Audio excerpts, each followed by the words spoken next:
Can you take us back to the five-star frog splash you did off the Elimination Chamber pod to Triple H? That was the first ever Elimination Chamber, and I can imagine it was probably difficult getting the angle right up there, which is what led to the knee to the throat. But can you take us back to that moment?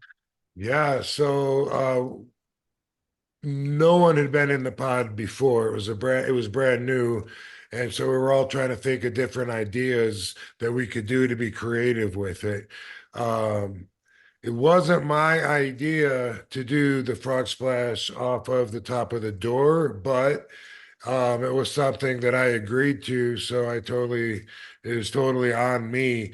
But during the match, when I was up there, because I guess I didn't get up there before, I must not have to look from that perspective.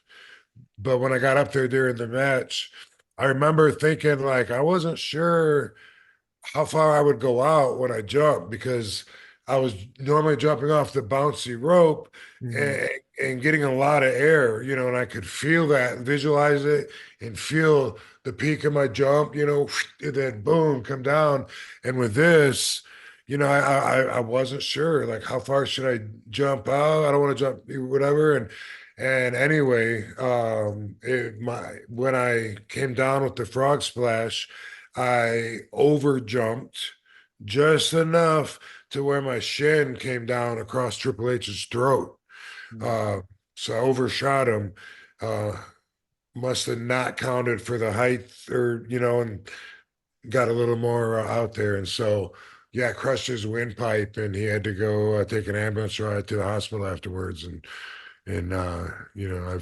thought, I thought that's, probably not. I mean, I always feel bad whenever something happens in a match when someone gets injured, but this one, there was like nobody to blame but me.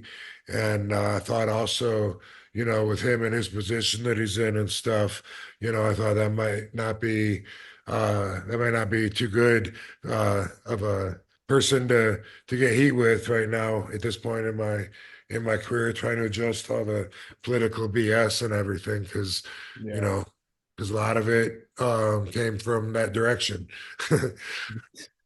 I'm glad that it didn't have any, at least long-term effects from what we ended up seeing you do in your career. But yeah, that was definitely a wild moment.